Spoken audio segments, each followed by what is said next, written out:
អនុវត្តមិនទទួលលុយធីបនេះគឺបច្ចុប្បន្នយើងនៅអនុវត្តហើយយើងនឹងបន្តអនុវត្តរហូតដល់ពលានថ្មីក៏យើងនៅអនុវត្តធ្វើរហូតគឺមិនឲ្យមានការវិលត្រឡប់មកវិញរឿងទទួលលុយធីបនេះទេ 为进一步向公众宣传金边国际机场，以彻底消除收小费乱象，金边国际机场边检站负责人宋提准将6日特别邀请《简华日报》等本地中文媒体前往机场进行采访。宋提准将强调，金边机场不仅明令禁止收小费行为，更将坚决杜绝此类现象。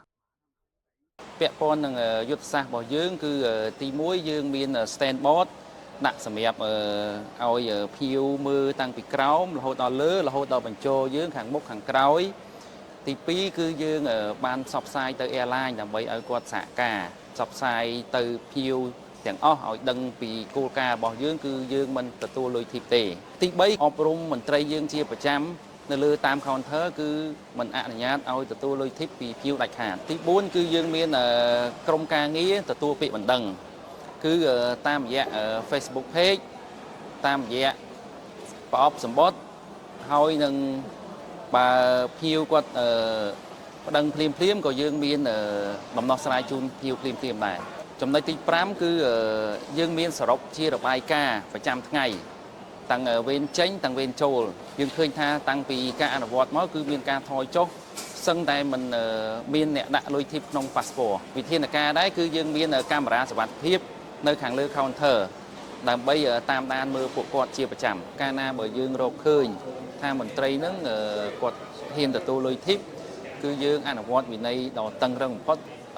តាមគោលការណ៍របស់អគ្គនាយកដ្ឋានតាំងពីថ្ងៃ1ខែមិថុនា2024មកគឺ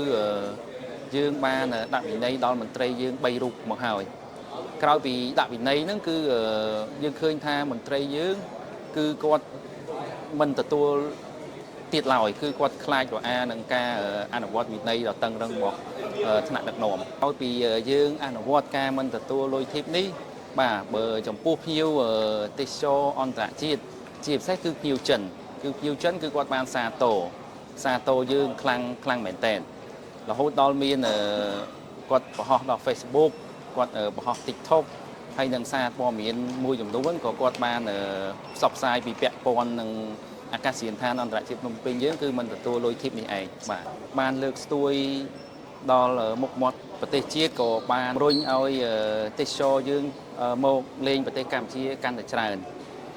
បាទក្នុងនាមខ្ញុំជានាយប៉ុស្តិ៍នគរបាលច្រកទ្វារអាកាសយានដ្ឋានអន្តរជាតិភ្នំពេញក៏សូមអំពាវនាវដល់ភ្ញៀវអន្តរជាតិទាំងអស់